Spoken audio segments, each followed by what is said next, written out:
Morning, everybody. This is Councilmember Wesley Hudson. I would like to call the Prosperity and Livability Committee to order. Our first item up is a discussion of the GoFar sponsorship for fall 2021. And Eric Almeida is stepping to the podium. Yeah, Mr. Chairman, committee, as you know, the city sponsors the GoFar race. They hold 2 races annually. The city typically sponsors the spring event. The GoFar folks have reached out and asked if we would be willing to sponsor the fall event as well this year. This was due to the fact that last year during COVID, they did cancel their spring event. So they're just asking us for that consideration. We have worked with staff to estimate the in-kind value of that sponsorship, and it's estimated that the in-kind cost would be about $4,400. The fall race is a little bit more expensive to put on just due to the fact that they run that here in downtown as opposed to up at Piedmont Center. So it does require just a little bit more resources from our end to block the streets and that type of thing, and have barricades and police presence. Is there any questions that you may have that I can answer? This is all very straightforward. I make a motion we approve. Second. There's a motion and a second on the floor. Is there any discussion? If not, do I need to call roll? Yes. I need to, okay. Councilmember Holmes, how do you vote? Aye. Councilmember Peters? Aye. Councilmember Jones? Sorry, Cyril. Why is it always you? It's like. Well, I'm Jones Jefferson today. Sorry, Cyril. Councilmember Jefferson? Aye. And Chairman votes aye. That motion passes. Our second item up is an update from the Marketing and Branding Task Force, and is who's doing this with Jerron? Yes, John and I will. Good morning. Good morning. Floor is Good morning, yours. Mr. Chair, members of the P&L Committee. This is Jerron Hollis.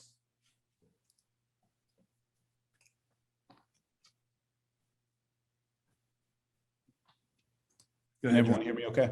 Yes, we can hear you. I'm sorry. Okay.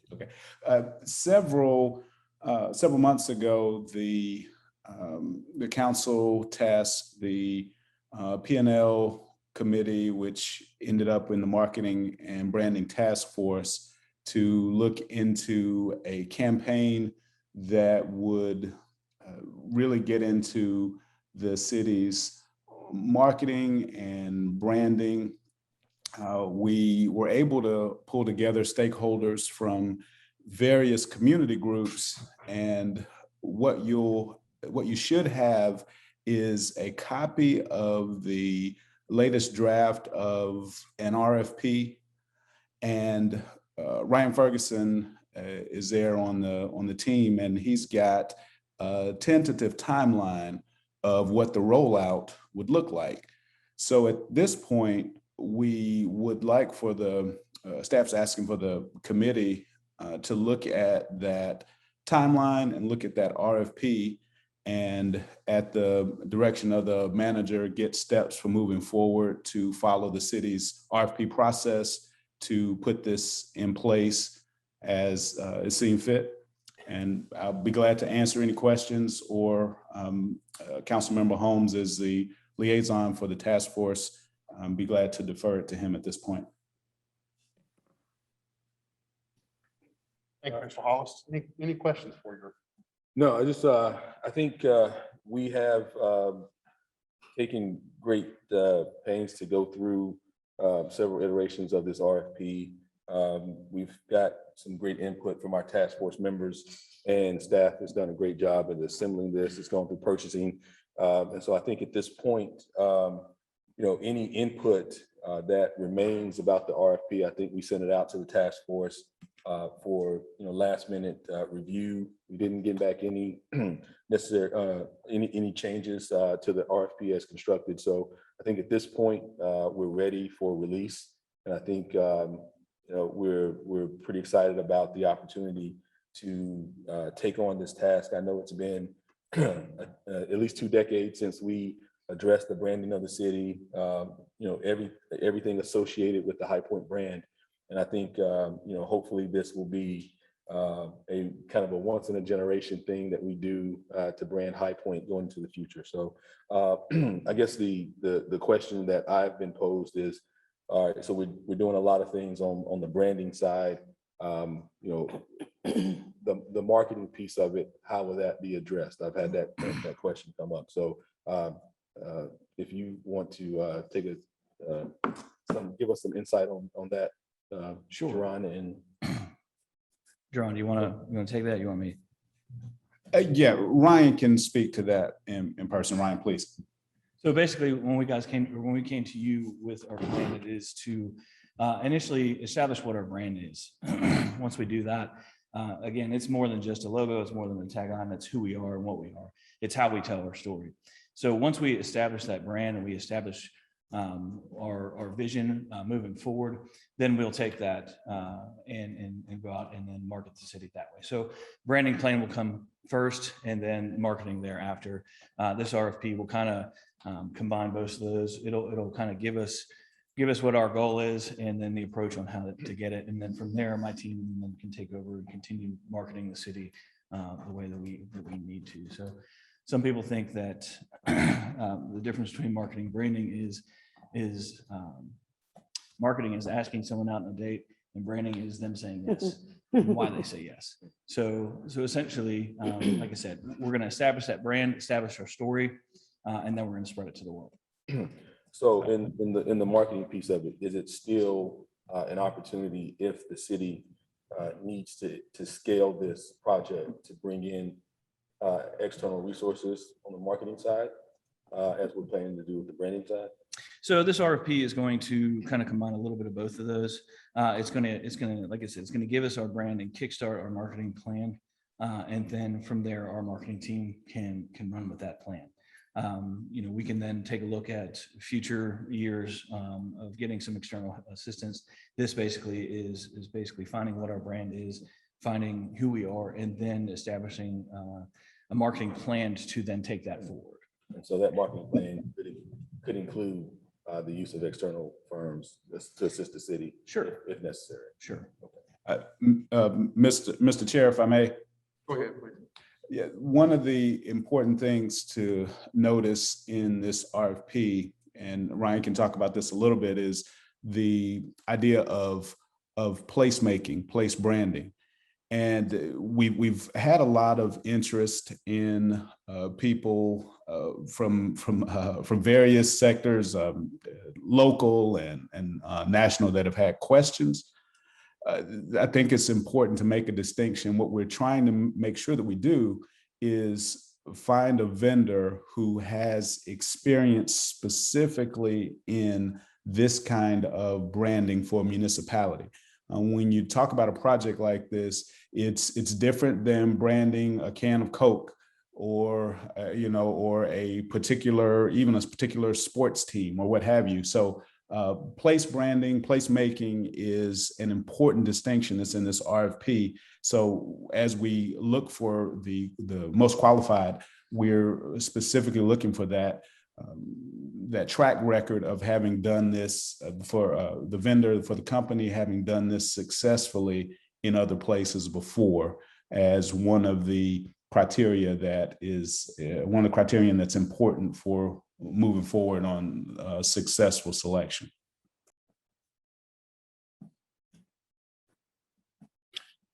Any other questions, comments? Yes, sir. Questions, Mr. Chairman. This is Councilman Jefferson. So contract commences in January. While I know we likely have to work with the vendor to be clear in terms of the rest of what comes after that, do we at least have an estimation of the timeline that it'll take for us to get to where we have that plan and we have that brand strategy? So typically, this is kind of an estimate just based off of today's meeting. Typically, we will work with that firm that we choose. It'll probably be between 9 to 12 months. So we're looking at would be probably January of 22 that we would start. We would have our brand, we would have our tools, we would have everything that we need to move forward to really roll that. January 23? 23, sorry. It's 21 right now. I'm still thinking it's 2020. Yes, 23. Okay. In terms of the RFP process, I'm a little curious because we've got 11 days between RFP being issued and then questions pertaining to RFP having to be returned. Assuming that we're casting a wide net on this, what I've found, and just FYI, I'm speaking from experience as someone who responds to RFPs all the time. When that net gets cast far and wide, I mean, heck, it's going to take a little time for some people just to get it, process, think about it, talk through with the team and send questions. Is it at least possible, and now I'm not looking at any other dates here, but really it's the date for when questions are due by and then response to those questions. Is it possible for that to be pushed back, or do we at least have a reasoning why we chose only 11 days to give folks? So this. Councilman Jefferson. I'm sorry. Yep. Go ahead, Jerome. Yes, so the direction that we have here with the RFP timeline, we worked really closely with Eric Conti and purchasing.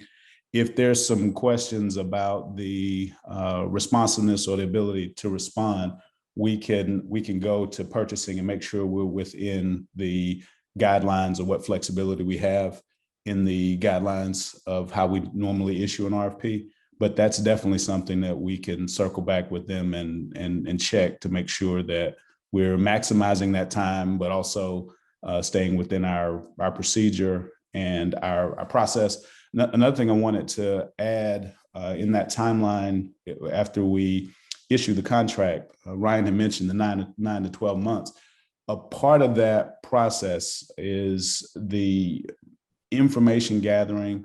The company that comes in will be collecting data in a number of ways, talking to members of the community, getting feedback. So it's not something where someone's coming in and just giving us recommendations and offering a plan. It's a plan based on data and research and community feedback. So that for some, that 9 to 12 month timeline might sound a little lengthy, but there are a lot of steps that we want to include to make sure this is done right.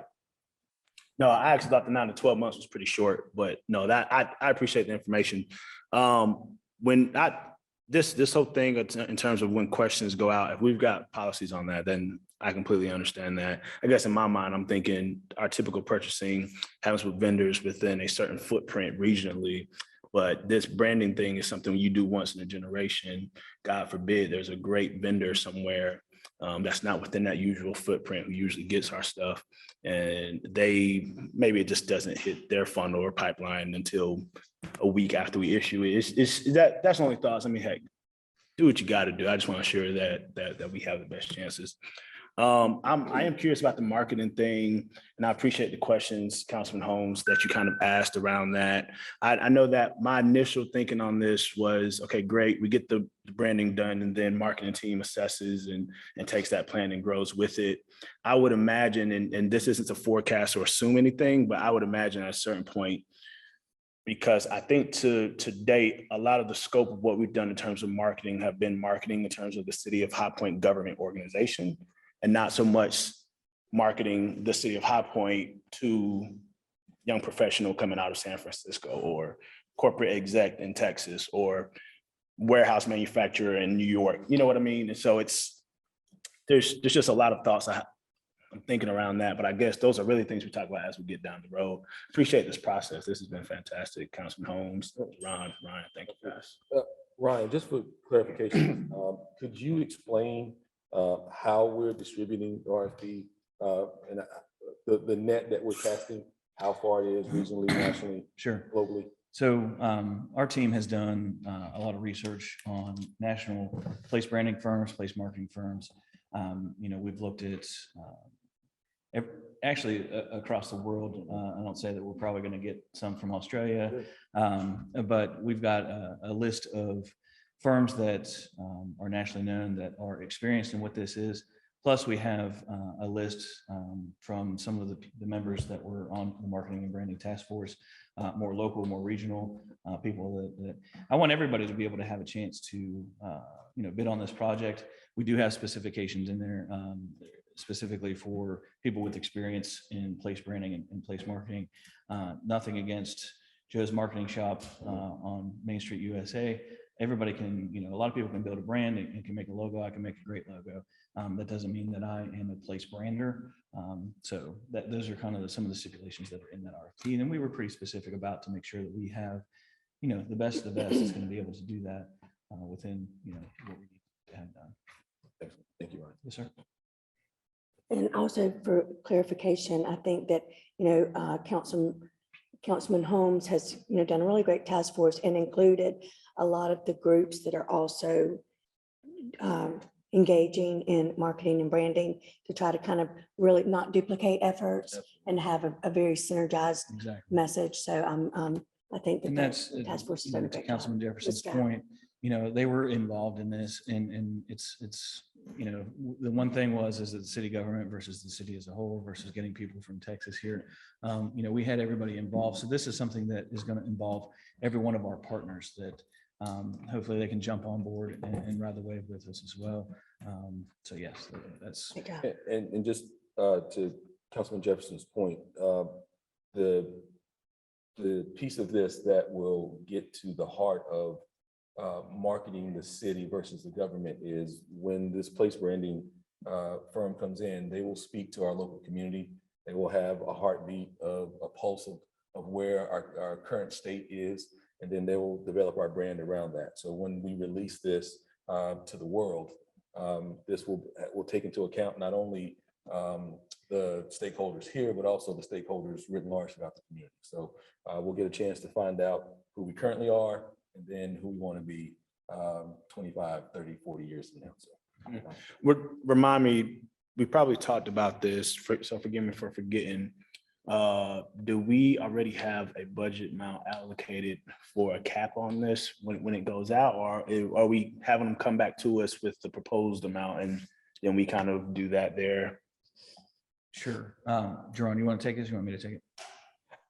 Yeah, so there's been some discussion, there was some discussion on the task force about offering an amount that we were willing to spend. And then there was some discussion about not doing that, and great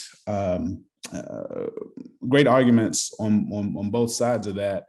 I think at this point, we have not, council has not specifically established a budget for this.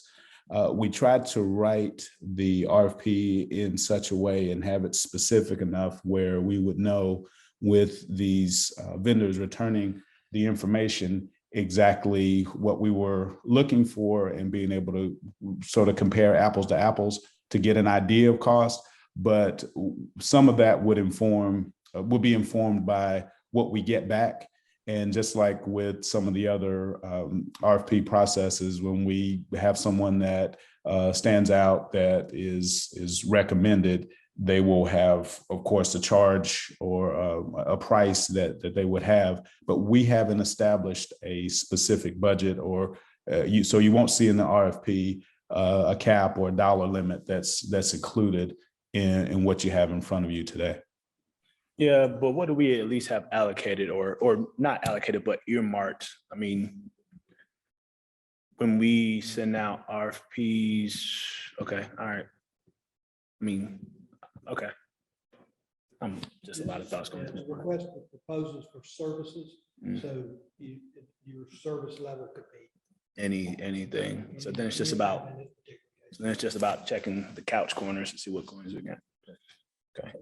I think this is Tasha looking for. I think the other part that this gives the committee the opportunity to do is you can narrow the scope based on the proposals that you receive. So you select the person that you want to work with, and then you have some negotiations with them among, these are the things that are critical for us. So we want to make sure these are included, and some other things you may choose to wait on. And then you work to establish the budget based on what the committee decides they would like to see happen. So really, there's not any action for us to take today, right? This is just an update. You got to go and put it out there. Okay. Very exciting. Yep. Any further questions? If not, thank you. Thank you for the update. Looks like we're going in great direction.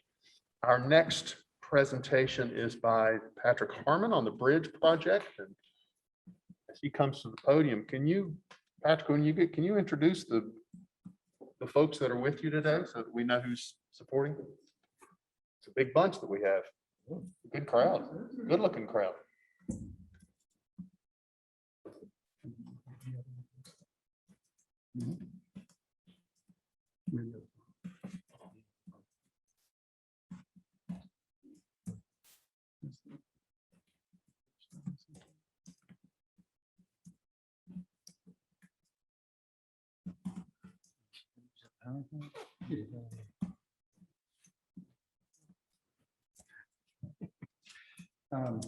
I'll introduce everybody.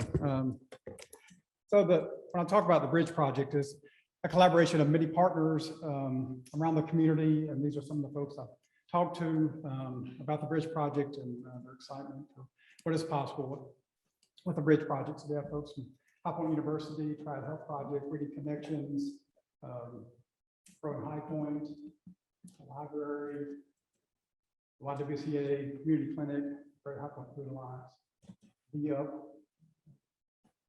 Medical Business.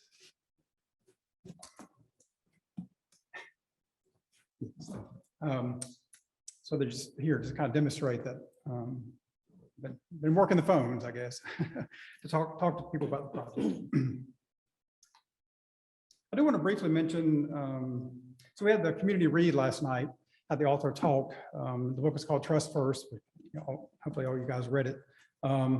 It's really about empathy into action, because we really need to sort of step up our game. I mean, in our city and our country, in terms of caring for our brothers and sisters. And so Resilience High Point was a partner in the community read, and we created a compassion charter. We're going to be introducing to the community. It was supposed to be yesterday, but now we're looking at doing a signing ceremony, Unity Festival, which is October 9th.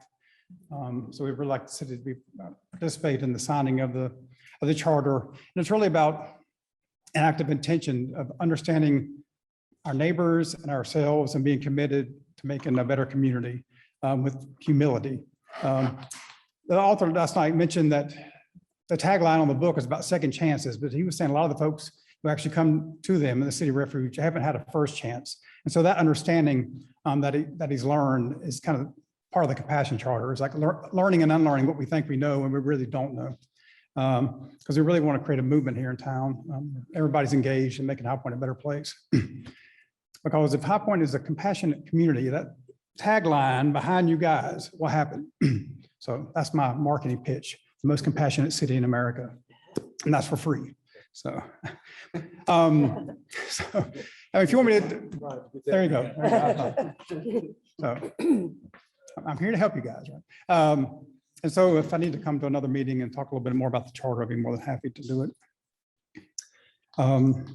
So the bridge proposal. So this is something we've been working on the last few months that got inspired initially because the U.S. Department of Agriculture has a lot more grant money available, and we were talking urban ag type stuff. And then we got the picture kept on getting bigger and bigger because the ARP funds you guys got, that there's a moment for these funds to do something impactful and not just cover a budget deficit. And so that's what I'm encouraging guys to do with that money, not just this bridge proposal, but just in general. This is a moment to take advantage of. It's like manna from heaven. So just a high level look at it. So it's a comprehensive community-based center that's going to address healthy food access, accessing health services, job skill development, and youth services, which is why all these people are out here, because they all do those sorts of things. And the idea is to house it at the soon-to-be former police station and utilize Moorhead Rec Center for a lot of the youth-based programs. And the idea is we will definitely have an advisory and planning committee that involves the city, the community members, a lot of these folks here, because there's a lot of planning to be done, as you'll figure out when I walk you through this. So there's three major partners. It's the foundation, Growing High Point, and then Resilience High Point. So I just, that's a brief overview. So our foundation, we've invested over $2.5 million in the 27260 zip code over the last decade or so. And these are just some examples of the things we've done. A lot of community engagement, community empowerment work, a lot of grassroots work, which is odd for a foundation to say. A lot of partners that we've been working with over the years to sort of make life better for our fellow residents here in High Point. And one of those efforts was Growing High Point, which is a foundation initiative initially in 2016. It's its own 501c3 now, and really focuses on urban agriculture. There's really the three E's: entrepreneurship, empowerment, and engagement with community. And so we support community gardens. There's urban farms. We have 5 urban farm leaders. There's a food hub, and we started, of course, the mobile grocery store back in March, thanks to the city, that's serving low-income communities. And then the other major partner is Resilience High Point, something the foundation started in 2019. It's really to encourage collaboration, innovation, for all of us to get to know each other and what we do, and to really make progress on some issues that confront the city. So we've been having these convenings to encourage that. And when COVID-19 struck early last year, we developed the High Point Resources website to kind of keep people up to date. Because if you remember in the early days of the pandemic, everything was fast and furious. We had no idea what was going on because none of us had lived through a pandemic before. So that website served that purpose of educating the community about what was going on and the resources that were coming available as time went on. And then again, thanks to the city, we did the sanitation stations for about 9 months to serve our homeless population here in town. So that's just a more recent effort of the foundation. So those are kind of the 3 major partners of this. And so it's the overall objective to bridge the gaps in community resources so everybody can access what they need to have healthy, fulfilling lives, which is kind of your motto right back there behind you guys, which is why it's called the bridge. So again, there's three areas this initiative will target. One of them is healthy food access. I think the pandemic highlighted a lot of the disparities in accessing healthy food because food prices went up. The food system as it stands was having all kinds of problems. It's very fragile, even though it's very large. And then High Point University did a study about food access, and about a quarter of residents in the 27260 zip code have trouble meeting their food needs for lack of funds. Health services, what happens is if you're living in a food desert, you're probably in a medical desert. And so we need to bring those services to the same areas. And there's a life expectancy varies greatly by census tract. I mean, almost it's 17 years between the lowest life expectancy and the highest in our community. And if you have a medical desert, you're also going to have higher hospitalization rates. And then the third thing is support for youth. For Resilience High Point did a needs assessment early on to help frame our work. And one of the recommendations was the need for more social and recreational opportunities for youth. And Resilience High Point is really concerned about providing protective factors for youth and families. So when they enter crises, we can direct them to resources, and that can also get the support they need as they deal with things. And so that we kind of want to wrap our arms around the community with these fine folks over here. All right, so this is a lovely graphic my daughter did. So this kind of gives you the scope of what is being proposed with the food access, the local food system development, a lot of entrepreneurship and business development with that, and then the access to health services, and then the youth component. And the list of partner organizations.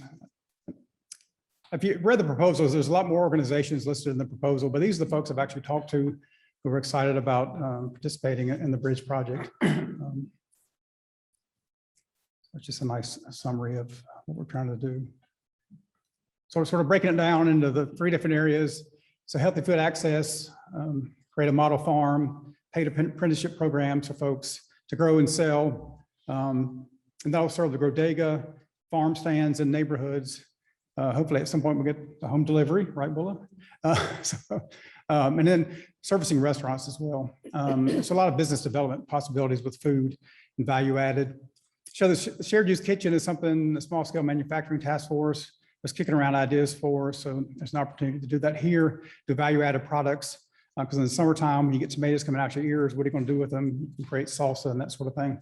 So a lot of agribusiness development. And in my work, I've run across people who have great pie recipes, this, that, and the other, but they need a place to do their business development. And so those are some of the outcomes that we hope to achieve with producing food insecurity and increasing access to healthy foods, and then all the job creation stuff. And then access to health services, opportunities to learn about healthy lifestyles, I've been meeting with High Point University, all the health sciences programs. They have, physician assistant program, a pharmacy, physical therapy. They're going to have a dental program. They're going to have a nursing program. So it's an opportunity for a lot of collaboration with High Point University and others as well who I've not talked to yet. So, so some of the outcomes increased healthy lifestyles and habits, better family functioning as a result of that work. And the last one is increasing support for youth. Again, utilizing Moorhead to do a lot of the youth serving program for nutrition, academic support, physical activity and the like. They also like to get the youth involved in paid apprenticeships to do some of the farming in the summertime and then leadership development.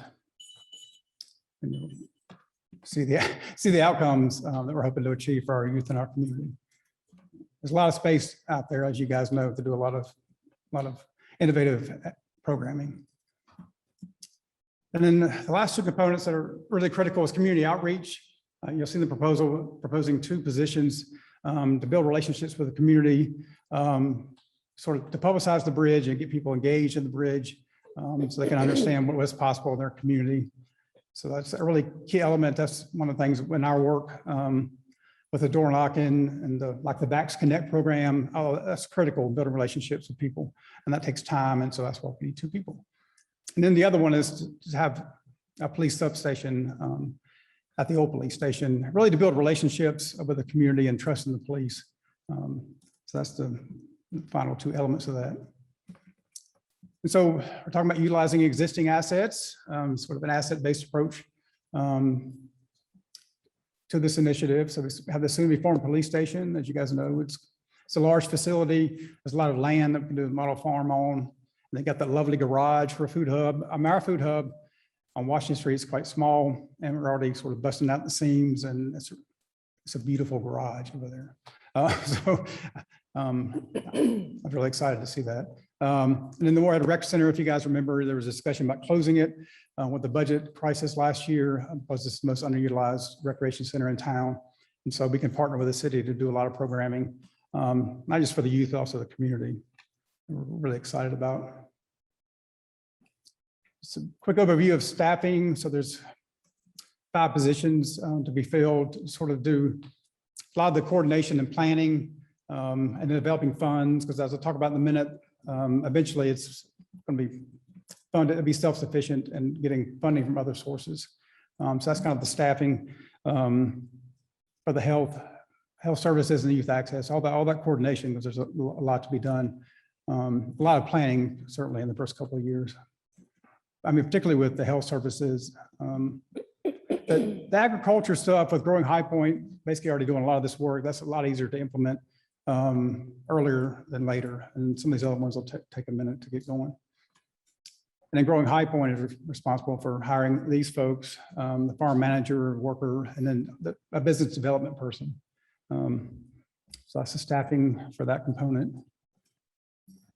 All right, so the funding, right? As I mentioned earlier, American Rescue Plan funds, you guys have already gotten half the money.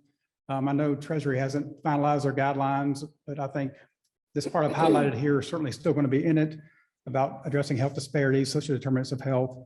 Basically, anything that's focused on low-income communities because of the disparate impacts of COVID-19 is going to be a valid use of money. And I really encourage you guys to think that way when you're thinking about this big chunk of money that the city's getting.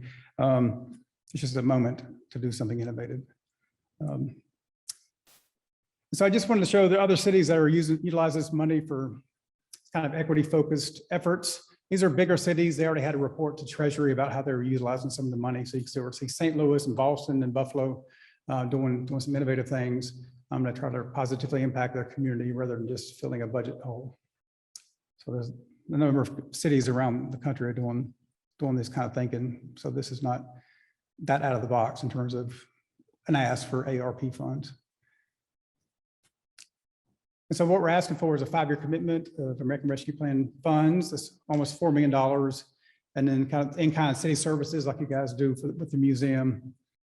So the first 3 years the ask is be totally funded by ARP funds. And then year 4, 60% ARP funds, year 5, 40%. And then year 6, it would be off on its own other than the in-kind city services. So that's kind of the scope of what we're projecting.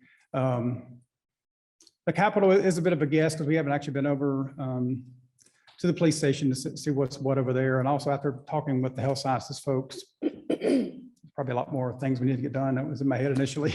I'm learning a lot talking to folks. So I mean, that's truthfully a bit of a guess as to what may be needed. So anyways, that's kind of the bridge concept that I've been talking about with everybody in town, it seems like, for the past few months. So you guys have any questions about my presentation? I have. Councilman Holmes. Thank you. This is Councilman Holmes. Presentation. I have two questions. So first was about the life expectancy. That nearly 2-decade difference is from within our city. That's correct. Yep. That's It's shocking. from our, I guess, poor census tract to our most affluent census tract. That's correct. Nearly a 2-decade Yeah. difference life expectancy. Yeah. Wow, that's pretty stark. It is. And that should concern anyone who hears that. Right. Yeah. That Yes, within the definitely. scope of a city, of our population, that we have citizens that are dying nearly 2 decades earlier than other citizens because of resource That's right. allocation. I'll also add, it's not just death, it's also obesity, So- it's diabetes, it's Right, so exactly, many yeah. things connected, as Wow, that Carl is- and Joe Glosser will both attest to. It's wow. direct connect. That is a wake-up call. Secondly, the police station, in your numbers, is any renovations or upfits to the space calculated in the numbers that you would need initially? Right. Yeah, well, that, like I say, I mean, the capital expenditures are a bit of an estimate. We haven't been in the police station. I mean, I know there's plenty of offices and there's probably some meeting space. I mean, a large element of it is kind of what, for the health sciences, what that needs to look like. And obviously that can evolve over time, right? But certainly for the first year, I'll be meeting with my health sciences folks probably weekly, trying to figure everything out. And then it would probably ramp up over time because that's definitely the most complicated aspect of it. Is the planning coordination of all that and what that may look like. And maybe actually getting some other funding from somewhere else to do some of these things. I know that the physical therapy clinic was about $2 million that the university raised. So which thankfully I was sitting when I heard that. So yeah, it's just, hopefully, I mean, when the police finally get all the way moved out, we can have I mean, I had reached out to Rand McCaslin about getting a tour over there. And just kind of get a sense of things. Because that was just my best gut estimate as to what it may take, which may or may not be. So the numbers that you have in your graph, it's just all operational costs. Right, there's the staffing and then the operation with insurance and all that sort of stuff, yeah. Okay, So, yeah. thank you. I mean, the staffing cost itself, I mean, particularly because Broad High Point will start raising money from some of those efforts is I guess $300,000 a year for the for the bridge staffing, and so that's not an enormous number. I mean, to raise in year 6, because I think people. I mean, I think this is quite innovative, and it will attract a lot of attention from other funders. Please. Patrick, we appreciate you coming in, made an extremely compelling point, man. I mean, just the way you presented not only the data and research, but backed up by a lot of what we're hearing in terms of early interim sort of guidelines from ARP. Certainly, there's no argument that can be made about we need to do something for the zip code 27260. We need to do something about food insecurity, poverty alleviation. I think perhaps what may be the most resounding thing here is how many folks have come out to support today. And this is really just a presentation. But would love to, if I may, Mr. Chair, because I know there's a number of folks here who came in support. Just wasn't sure if there was anyone out there in the crowd from one of the many organizations that are supporting who wanted to offer or add anything to what's been said already today. You guys want to add anything? Okay. Other than 2 thumbs up. For the people listening, they all gave thumbs up. So I got a couple of other things, just sort of housekeeping that I think people probably will be asking questions about. And I think it's good for us to kind of get it out there, to answer some of those questions. So when we talk about these buildings, the police department, obviously, we know that that's transitioning.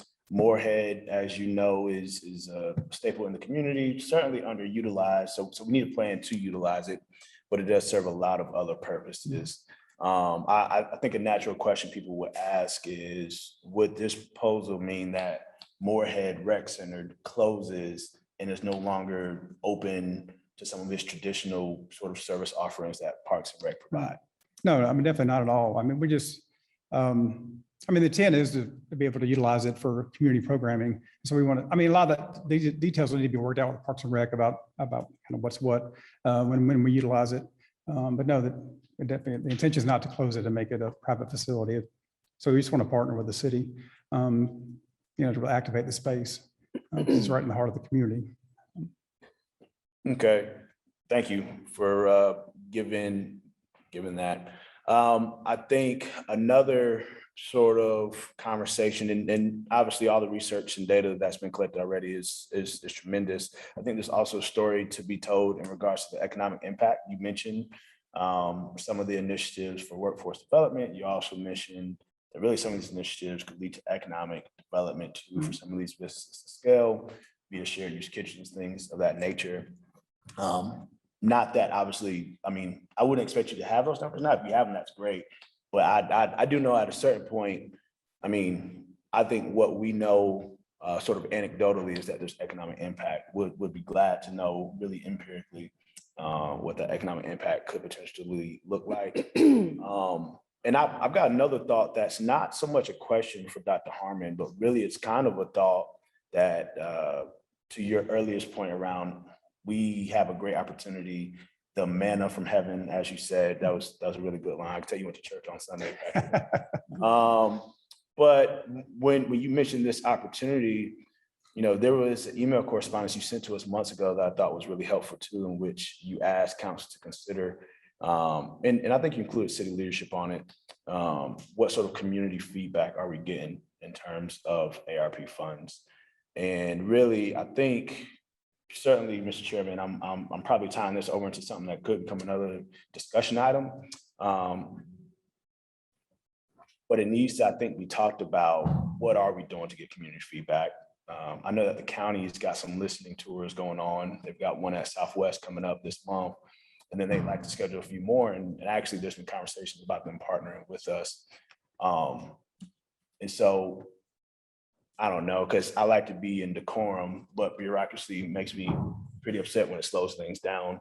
Do we need to, I mean, if anyone else has questions for Dr. Harmon, I think it's appropriate to ask him, but I like for us, if need be, to suspend the rules to actually talk about this, because we should be talking about hearing from our community like ASAP. We should be talking about what? I'm sorry, I didn't hear that last part. Hearing from our community ASAP. Oh, We don't have yeah, anything yeah. lined up, feedback on what they think we should be doing with Yeah. the $23 million. So I have a question, if I may. Okay, first of all, great. I mean, it's so comprehensive. It pretty much just, you know, the bridge pretty much deals with all the needs together in one comprehensive plan, and I think it's amazing. Where, if this question is for staff, where are we with our ARP fundings? You know, what has been allocated so far? What are some projects that have come in? Where are we with ARP funding? Councilmember Peters, it's my understanding that we have not allocated any of the funding. We have received the first tranche, which was right around $11 million. And until we had received the final guidance, we hadn't appropriated the funds to any projects or programs. We were planning to bring that back before council for further discussion. So you'll have the opportunity to discuss projects to consider, but at this time, we haven't done any or allocated or spent any of those dollars. And they're thinking that some of that final guidance, we may get it this fall, right? They're thinking that. Ideally, Yeah. I think we were expecting it Earlier, yeah. earlier, but it just hasn't come down. So, and I'm sorry, were you done, Monica? I didn't mean to cut you off. No, I was done. I'm sorry. Thank you. So to your point, Madam Manager, you mentioned, we get final guidance and then council can start discussing what we should do with projects. I think right in between those two things should be, what sort of things are we hearing from the community? And I think that's why I probably jumped ahead to that point. Because at a certain point, we will get that final guidance. And if we then wait to get the final guidance and then say, let's hear from our community, we're really just delaying a step that inevitably needs to happen regardless of what the final guidance says. Like, we need to hear from our community, I think.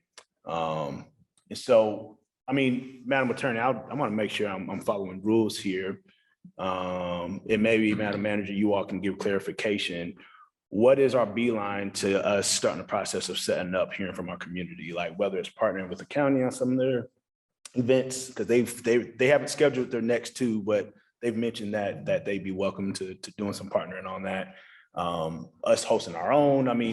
And really I'm asking you because I don't want to be out of line, and because I know we're still on one discussion item, Mr. Chair, I apologize for that. But also, if it's not even something that this committee actually needs to talk about, Madam Manager, you're like, oh, we can coordinate that without any council action, then that's great. You would have to notice that, but really whatever combination council would prefer. But it would just have to be noticed like a public meeting. So it's my understanding it would need to be noticed as a public meeting if the full council was participating in those. I think if you were planning to have a structure where you were going to hold listening sessions that were open to the public, but it wasn't necessarily a meeting that would include every member of council attending, then there's a way that you can do Right. those. You just kind of have community forums. You may have, staff there if you are participating in meetings that are already scheduled, for instance, with the county. Then there are ways to do that. I think the first decision that would need to be made is there being consensus among the council on what process that you as a body would like to use, whether or not you want to participate in piggybacking off of meetings that are already established, or whether or not you want to establish a meeting schedule of your own, and then providing that guidance, and then staff could plan from there. Yeah, so I'm gonna jump right out there and maybe ask for some recommendations on that. Certainly, I like, in the spirit of efficiency, if partnering with the county on some of the listening sessions makes sense. It may also behoove us that we find it important to do some listening sessions other places at other times, just depending on how those partnering sessions go. But certainly, I think city staff, you all know what's well within your capacity and purview, and be able to come back, I think, with some recommendations. I think that would be my ask, and perhaps do we need to just suspend rules to add that kind of motion, or is it one of those things that council? At least have Patrick sit down. Well, I'm fine. We have kind of taken the floor away from. That's fine. I'm just standing up here just in case you have another question. I'm fine. Can we What I- finish this issue before I have we move on $3. I'm used to another standing issue? around. So it's not. What I would suggest for conversation is to have us bring back some options for that first meeting in October. I don't know that I could be able to get those ready for you for By Monday Monday, night. yeah. I would love to, but I don't want to commit to that and then not have the opportunity to be able to get staff together to be able to provide those recommendations. But I think definitely by the meeting in October, we could have some recommendations for you on how we could carry out that process. Awesome. Thank you. Dr. Harmon, thank you for all the free marketing advice and Appreciate it. I always tell you guys, I'm here to help. I don't know. Believe me, sometimes they're not. Any further comments for Dr. Harmon about the bridge project? I'll close by saying thank you. As always, the work you do is exemplary. Everything that Hayden Harmon Foundation does is top of the line, fantastic work. And thank everybody that came today. You as well. What can I say that